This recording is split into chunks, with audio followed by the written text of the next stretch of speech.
வணக்கம் நேயர்களே, விஷன் 9 டிவிக்காக நான் உங்கள் லக்ஷ்மி நாராயணன். இப்போ நம்ம பார்க்க போகிறது வார ராசிகள் 3ஆம் தேதியிலேருந்து 9ஆம் தேதி வரை எப்படி இருக்க போதான்னு பார்க்க போகிறோம். ஸோ எப்போதுமே சொல்கிறது தாங்க, லக்னத்துக்கு பாருங்கள், ராசிக்கு பார்க்கிறோட லக்னத்துக்கு பார்க்க ரொம்ப பர்ஃபெக்டாக இருக்கும். உதாரணமாக ஒரு மகர லக்னம் விருச்சிக ராசியில் நீங்கள் விருச்சிக ராசிக்கான பலன்களை பார்க்கறதோட மகர ராசிக்கான பலன்களை பார்க்கும்போது ரொம்ப பர்ஃபெக்டாக இருக்கும். முதல்ல வரது பொது பலன்கள், அதுக்கப்புறம் தசாபுத்தி பலன்கள் வரும். ஸோ உங்களுக்கு என்ன தசாபுத்தி அந்த நடந்ததோ அது நீங்கள் விருச்சிக ராசி. ஸோ விருச்சிக ராசிக்கு வந்து பார்த்தீங்கன்னா உங்களுக்கு ராசி அதிபதி செவ்வாய் வந்து பார்த்தீங்கன்னா உங்களுக்கு இருக்கிறது வந்து ரொம்ப 8ல் வராருங்க. ஸோ 8ல் இருக்கும்போது என்ன மாதிரி விஷயங்கள் இருக்குன்னா, 6ஆம் அதிபதி 8ல் இருக்கும்போது வேலை சம்மந்தமான விஷயம் ரொம்ப கேர்ஃபுல்லாக இருக்கும். வேலையில் வந்து ஒரு சின்ன ஸ்ட்ரெஸ்ஸோ டென்ஷன்ஸோ கடன் சம்மந்தமான உபாதைகள் வரதுக்கான வாய்ப்பு, உடல் ரீதியான விஷயங்களோட கொஞ்சம் வந்து ஒரு டென்ஷன் வரதுக்கான வாய்ப்பு, கொஞ்சம் பார்த்து நடந்துக்கணும். பார்த்து வண்டி ட்ரைவ் பண்ணும்போது கொஞ்சம் பார்த்து ட்ரைவ் பண்ணுறது ரொம்ப நல்லதுங்க. மற்றபடி 2 5ஆம் அதிபதியான குரு, 2 5ஆம் அதிபதியான குரு வந்து 7ல் இருக்கும்போது பார்த்தீங்கன்னா சுப நிகழ்ச்சி சார்ந்த விஷயங்கள் நடப்பதற்கான வாய்ப்பு ரொம்ப சிறப்பாக இருக்கும். ஸோ நல்ல வளர்ச்சி, நல்ல ஏற்றங்கள் வருவதற்கான வாய்ப்பு ரொம்ப சிறப்பாக இருக்குங்க.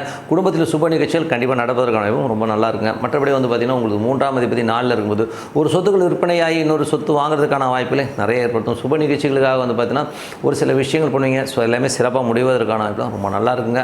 ஸோ அதுக்கப்புறம் பார்க்கும்போது உங்களுக்கு 5ஆம் அதிபதி குரு வந்து 7ல் இருக்கும். நல்ல வளர்ச்சி, நல்ல ஏற்றங்கள் வருவதற்கான வாய்ப்புலாம் நல்லா இருக்குங்க. ஸோ இதில் வந்து பார்த்தீங்கன்னா குழந்தைகளோட கல்வி, குழந்தைகளுக்காக நிறைய விஷயங்கள் பண்ணுறதுக்கான முனைப்புகளை வந்து நீங்கள் இறங்குவீங்க. ஸோ எல்லாமே ரொம்ப சிறப்பு தான். 6ஆம் அதிபதியான செவ்வாய் வந்து பார்த்திங்கன்னா உங்களுக்கு 8ல் இருக்கும்போது வேலையில் ரொம்ப கவனம் தேவை. வேலையில் வந்து தேவையில்லாத பிடிவாதங்களை தவிர்த்துக்கிட்டீங்கனாலே எல்லாமே சிறப்பாக நடப்பதற்கான வாய்ப்பாக இருக்குது. கொஞ்சம் கேர்ஃபுல்லாக இருங்க. உடல் ரீதியான விஷயங்கள் வந்து கொஞ்சம் கவனம் தேவை. உடலில் வந்து சின்ன உபாதைகள் வருவதற்கான வாய்ப்புலாம் ரொம்ப கவனமாக இருக்கின்ற ஒரு அவசியம் இருக்குது. அதுக்காக உங்களுக்கு 7ஆம் அதிபதியான சுக்கிரன் 5ல் வந்து உச்சமாக இருக்காருங்க. ஸோ மனைவி சார்ந்த விஷயம் நல்ல லாபங்கள் வருவதற்கான வாய்ப்பு, பார்ட்னர்ஷிப் நல்ல லாபங்கள் வருவதற்கான வாய்ப்பாக இருக்குது. குழந்தைகள் வந்து ஒரு பெரிய லெவலில் செட்டில் ஆகிறதுக்கான வாய்ப்பு, பெரிய ஒரு வளர்ச்சி கிடைக்கிறதுக்கான வாய்ப்பு ரொம்ப சிறப்பாக இருக்குங்க. ஸோ அது நல்ல விஷயங்கள் தான். வெளிநாட்டில் இருக்கிறவங்களுக்கும் பார்த்திங்கன்னா நல்ல வளர்ச்சி, நல்ல லாபங்கள் வந்து ஆன்மீகம் கலைத்துறையில் இருக்கவங்க வந்து பெரிய லாபங்கள், பெரிய ஒரு வெற்றி கிடைக்கிறதுக்கான வாய்ப்புலாம் ரொம்ப நல்லா இருக்குங்க. ஸோ அதுக்கப்புறம் பார்க்கும்போது உங்களுக்கு 8ஆம் அதிபதி, ஸோ 8ஆம் அதிபதியான புதன், உங்களுக்கு 8ஆம் அதிபதியான புதன் வந்து பார்த்திங்கன்னா உங்களுக்கு 3ல் இருக்கும்போது தேவையில்லாத ஒரு ஸ்ட்ரெஸ்ஸஸ் டென்ஷன்ஸ் வரும். ஸோ அதனால் வந்து ஒரு மன உளைச்சல் ஏற்படுவதற்கான வாய்ப்பு ரொம்ப கேர்ஃபுல்லாக இருக்கணும் ஒரு காலகட்டங்கள். ஸோ அதனால் வந்து ஒரு மெடிடேஷன் சாண்டிங் பண்ணுறது ரொம்ப அவசியங்க. ஸோ அதுக்கப்புறம் 9ஆம் அதிபதி சந்திரன் வந்து பார்த்திங்கன்னா உங்களுக்கு வந்து சிறப்பான விஷயங்கள் இந்த வாரத்தில் வந்து ரொம்ப நல்ல லாபங்கள், நல்ல ஏற்றங்கள் வருவதற்கான வாய்ப்புலாம் ரொம்ப சிறப்பாக இருக்குது. ஸோ அதுக்கப்புறம் பார்க்கும்போது உங்களுக்கு 10ஆம் அதிபதியான சூரியன், ஸோ 10ஆம் அதிபதியான சூரியன் வந்து புதிய தொழில் ஒப்பந்தங்கள் வருவதற்கான வாய்ப்புலாம் ரொம்ப நல்லா இருக்குது. கொஞ்சம் வந்து தொழில் ரீதியான விஷயங்களாக நிறைய அலைச்சல், சிறு ஊர் பிரயாணங்கள், சின்ன ஊர், பெரிய ஊர் போகிறதுக்கான வாய்ப்புகளை நிறைய ஏற்படுத்துங்க. ஸோ எல்லாமே ரொம்ப சிறப்பு தான். புதிய ஒப்பந்தங்கள் வருவதற்கான வாய்ப்பும் ரொம்ப நல்லா இருக்குங்க. ஸோ அதுக்கப்புறம் பார்க்கும்போது 11ஆம் அதிபதியான புதன் வந்து 3ல் இருக்கும்போது அது 8ஆம் அதிபதியாக வரும்போது நண்பர்கள் விஷயங்களை ரொம்ப கவனமாக இருக்கணும். ஸோ ஏதாச்சும் ஒரு தேவையில்லாத ஒரு விஷயத்தை மண்டையில் போட்டு வளர்த்துறதுக்கான வாய்ப்பு இருக்கணும். ரொம்ப கேர்ஃபுல்லாக புதிய ஒப்பந்தங்கள்லாம் கையெழுத்து போடணும். 1க்கு 4 வாட்டி படித்து பார்த்து கையெழுத்து போகிறது ரொம்ப நல்லதுங்க. அதுக்கப்புறம் பார்க்கும்போது உங்களுடைய 12ஆம் அதிபதியான சுக்கிரன் வந்து 5ல் இருக்கும்போது குழந்தைகளுடைய விஷயங்களுக்காக ரொம்ப சந்தோஷமாக செலவு பண்ணுவீங்க. நிறைய பணம் வரதுக்கான வாய்ப்பு, கலைத்துறையில் இருக்கிறவங்களும் பெரிய வளர்ச்சி கிடைக்கிறதுக்கான வாய்ப்பு ரொம்ப சிறப்பாக இருங்க. ஸோ இதுவரை பார்த்து பொது பலன்கள். இப்போ பார்க்கும்போது தசாபுத்தி பலன்கள். விருச்சிக லக்னமாக இருந்து சூரிய தசாபுத்தி அந்த சூரியன் 10ஆம் அதிபதியாக அந்த 3ல் இருக்கும் புதிய தொழில் ஒப்பந்தங்கள் மூலியமாக நல்ல லாபங்கள் வருவதற்கான வாய்ப்பு ரொம்ப சிறப்பாக இருக்குது. விருச்சிக லக்னமாக இருந்து சந்திர தசாபுத்தி அந்த சிறப்பான வளர்ச்சி, நல்ல ஏற்றங்கள், நல்ல லாபங்கள் வருவதற்கான வாய்ப்பு ரொம்ப சிறப்பாக இருக்குது. விருச்சிக லக்னமாக இருந்து செவ்வாய் தசாபுத்தி, செவ்வாய் வந்து 8ல் இருக்காருங்க. ஸோ வேலை சம்பந்தமான விஷயங்கள், கடன் சம்பந்தமான விஷயம் கொஞ்சம் மன உளைச்சல் வருவதற்கான வாய்ப்பு ரொம்ப கேர்ஃபுல்லாக இருக்கின்ற ஒரு காலகட்டங்க. விருச்சிக லக்னமாக இருந்து ராகு தசாபுத்தி இருந்தாங்க. ராகு வந்து பார்த்திங்கன்னா உங்களுக்கு வந்து 5ல் இருக்காருங்க. ஸோ 5ல் இருக்கும்போது அது சுக்கிரனோடு இருக்கும்போது கொஞ்சம் வந்து ஒய்ஃப் சைட்லையும் சரி குழந்தைகள் கொஞ்சம் எமோட்டாக பேசுறதுக்கான வாய்ப்புகளையும் நிறைய ஏற்படுத்தும். அதே மாதிரி குழந்தைகளுக்காக நிறைய செலவு பண்ணுற மாதிரி விஷயங்களே கண்டிப்பாக இருக்குங்க. ஸோ கொஞ்சம் பார்த்து நடந்துக்கணும். மற்றபடி வந்து பார்த்தீங்கன்னா விருச்சிக லக்னமாக வந்து குரு தசாபுத்தி, குரு வந்து பார்த்திங்கன்னா 7ல் இருக்கார். ஸோ 7ல் இருக்க குரு வந்து சந்திரனுடைய சாத்திரமும் சிறப்பான வளர்ச்சி, நல்ல ஏற்றங்கள் வருவதற்கான வாய்ப்பு, குழந்தைகளோட வளர்ச்சியை பார்த்து அடுத்த கட்டத்தில் முன்னேறுவதை பார்த்து ரொம்ப சிறப்பாக இருக்குங்க. ஸோ அதுலேயுமே ரொம்ப நல்ல விஷயம் தான். விருச்சிக லக்னமாக வந்து சனி தசாபுத்தி வந்துருங்க. சனி வந்து பார்த்திங்கன்னா 3ஆம் அதிபதி 4ல் இருக்கும்போது ஒரு சொத்துக்கள் விற்பனை, சொத்துக்கள் ஒரு சொத்தை விற்று இன்னொரு சொத்து வாங்குறது, இந்த மாதிரி விஷயங்கள், பழைய வண்டியை கொடுத்து புது வண்டி வாங்குறதுக்கான வாய்ப்பு ரொம்ப சிறப்பாக இருங்க. ஸோ அதுலேயுமே வந்து ரொம்ப நல்லா இருக்குங்க. ஸோ அது வந்து ஒரு நல்ல வளர்ச்சி, நல்ல ஏற்றங்கள் வரும். கண்டிப்பாக தாயோட உடல்நலம் சார்ந்த விஷயங்கள் மட்டும் கொஞ்சம் கேர்ஃபுல்லாக இருக்கிறது ரொம்ப அவசியங்க. அதுக்கப்புறம் பார்க்கும்போது உங்களுக்கு விருச்சிக லக்னம் வந்து புதன் தசாபுத்தினும் புதன் வந்து 8ஆம் அதிபதியாக இருந்து அவர் வந்து 3ல் இருக்கும்போது தேவையில்லாத விஷயத்தை மண்டையில் போட்டு வளர்த்திக்கிட்டு ஐயோ கற்பனையிலே வந்து இப்படி ஆகிடுமா அப்படி ஆகிடும்னு சொல்லிட்டு ஒரு குழப்பங்கள் இருக்கும். நண்பர்கள், மூத்த சகோதர சார்ந்த விஷயங்களும் கொஞ்சம் கவனமாக இருக்கிறது ரொம்ப அவசியம். புதிய ஒப்பந்தங்களில் கையெழுத்து போடுறதுக்கு 1க்கு 4 வாட்டி படித்து பார்த்து கையெழுத்து போடுறது ரொம்ப நல்லதுங்க. அதுக்கப்புறம் வந்து விருச்சிக லக்னமாக வந்து கேது திசை, கேது 11 இருக்கும். சிறப்பான பலன்கள், நல்ல வளர்ச்சி, நல்ல ஏற்றங்கள் வருவதற்கான இப்போ ரொம்ப நல்லா இருங்க. ஸோ அந்த தொழில் ரீதியான விஷயங்கள் வந்து ஏதாச்சும் ஒரு தடைகள் இருந்தாலும் அதை விலகி ரொம்ப சிறப்பான விஷயங்களை கண்டிப்பாக கொடுத்துரும். விருச்சிக லக்னமாக வந்து சுக்கிர திசை, சுக்கிரன் வந்து 5 இருக்கும்போது கலைஞர்களுக்கு வந்து ஒரு மாபெரும் வெற்றி, குழந்தைகளோட வளர்ச்சி ரொம்ப சிறப்பாக இருக்கும். சுப நிகழ்ச்சிகள் சார்ந்த விஷயங்கள்லாம் நடப்பதற்கான ரொம்ப சிறப்பாக இருக்கும். ஸோ நல்ல விஷயங்கள், நல்ல மாற்றங்களாக இருக்கணும். ஒரு பிரார்த்தனை அவசியம், மனதார இறைவனை பிரார்த்தனை கண்டிப்பாக அடுத்த லெவல் போகிறதுக்கான ரொம்ப சிறப்பாக இருக்குங்க. Tip of the week. So tip of the வீக்கில் நம்ம இப்போ பார்க்க போகிறது வந்து பார்த்திங்கன்னா மகா கும்பமேளா. ஸோ மகா கும்பமேளாங்கிறது வந்து பார்த்திங்கன்னா 4 ஆண்டுகளுக்கு ஒரு முறை, 6 ஆண்டுகளுக்கு ஒரு முறை, 12 ஆண்டுகளுக்கு ஒரு முறை. அதுக்கப்புறம் பார்த்திங்கன்னா 144 வருஷத்துக்கு ஒரு முறை வந்து மகா கும்பமேளா. ஸோ இப்போ வந்து மகா கும்பமேளா நடந்துட்டுருக்கு.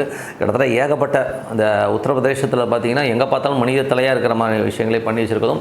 3 நதிகள் சங்கமிக்கிற ஒரு இடத்துல வந்து நம்ம குளிக்கணும். குளித்தா அன்றைக்கி வந்து நமக்கு வந்து ஒரு நல்ல மோட்சம் கிடைக்கும். அன்றைக்கி வந்து குளிக்கிறவங்களாம் நல்லவனாக மாறிடுவான் அப்படிங்கிற எண்ணங்கள் வந்து எல்லாருமே பாவம் போயிடும்னு சொல்லிட்டு ஓடி போய் குளிக்க போயிருக்காங்க. அதில் வந்து பார்த்திங்கன்னா இதில் வந்து ஒரு பெரிய வியாபாரமும் இருக்குது. ஸோ ஒரு ஆன்மீகம்ங்கிறது வந்து அரசு சம்பந்தமான விஷயம் வந்து ஒரு பெரிய லாபமாக இருக்கிறதுக்கு ஒரு யூட்டிலைஸ் பண்ணிப்பாங்க. அந்த காலத்துலலாம் வந்து ராஜாக்கள் வந்து என்ன பண்ணுவாங்கன்னா, ஒரு நிதி நமக்கு நெருக்கடி இருக்குது, நமக்கு வந்து பணம் சரியாக வரலன்னா ஒரு பெரிய ஆன்மீக கோயிலை கட்டுவாங்க. அந்த கோயிலில் வந்து எல்லோரும் கொண்டாந்து காசை கொட்டிடுவாங்க. ஸோ அந்த மாதிரி தான் இதுவும். இது வந்து பழங்கால கதை ஒன்று சொல்கிறாங்க. என்ன கதை சொல்கிறாங்கன்னா, அந்த அமிர்தத்தை எடுத்துகிட்டு வரும்போது அப்படி சிந்தும் போது ஒரு 3 இடத்துல விழுந்துருச்சு. அந்த 3 இடத்துல வந்து விழுந்த இடம் தான் அந்தந்த இடம்.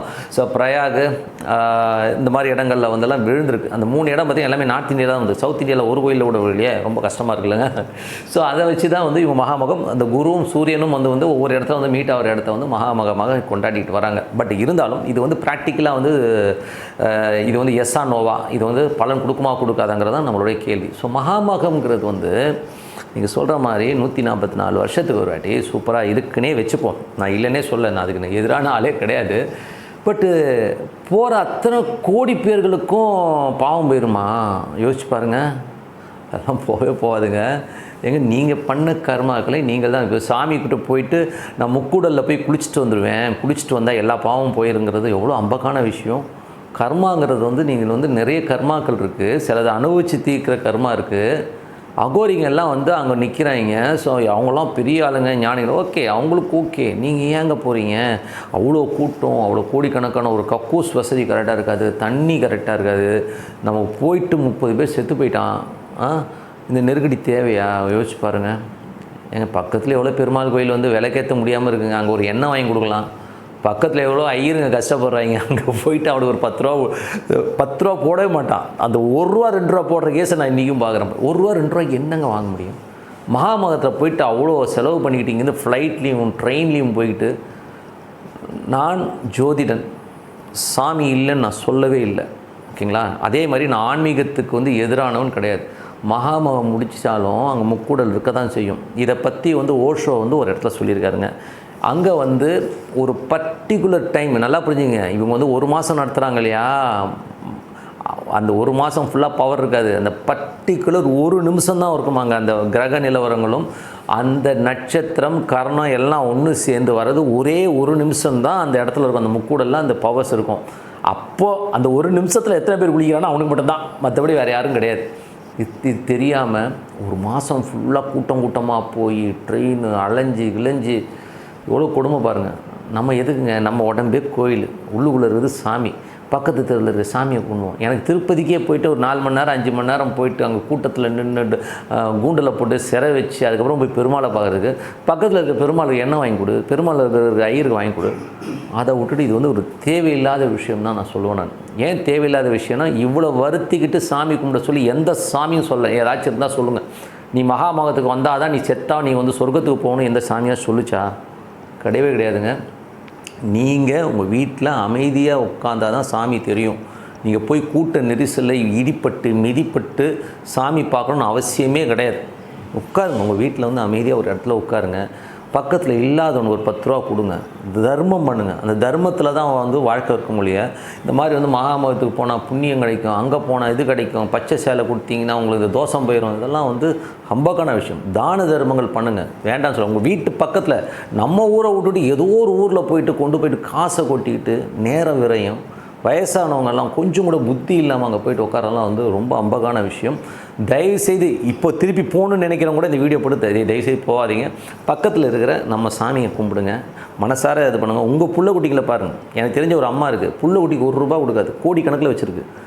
கேட்டால் ஒரு புள்ள லவ் பண்ணிட்டு போயிட்டான், ஒருத்தன் புள்ள என்னை பார்த்து பேசலை, அவன் நான் சொல்படி கேட்கல, எல்லாத்தையும் தூக்கி எறிஞ்சுன்னு சொல்லி தனியாக உட்காந்து கோடிக்கணக்கில் சொத்து யாருக்குமே ஒரு பைசா அது போய் அந்த மகாமத்துக்கு போயிட்டுருக்கு. இங்கே பாவம் அந்த பிள்ளைங்கள்லாம் வந்து கஷ்டப்பட்டுருக்கு. நம்ம பக்கத்து தெருவில் பெருமாள் கோயிலுக்கு வந்து விளக்கேற்றது கூட எண்ணெய் இல்லை, ஈஸ்வரன் கோயிலில் பார்க்குறதுக்கு ஆள் இல்லை. இந்த மாதிரிலாம் இருக்கும்போது அதெல்லாம் விட்டுட்டு இவங்க போய் எங்கேயோ இருக்கிறது. கண்டிப்பாக உள்ள பக்கத்தில் இருக்கிற சாமி தான் உங்களுக்கு கை கொடுக்கும். என்றைக்குமே சாமி கும்பிட்றதான் 1 கிலோமீட்டர் 2 கிலோமீட்டருக்குள்ளே இருக்கிற சாமியை பிடிங்கன்னு தான் சொல்லிவிட்டு உங்களிடம் விடைபெறுவது உங்கள் லக்ஷ்மி நாராயணன். நன்றி, வணக்கம்.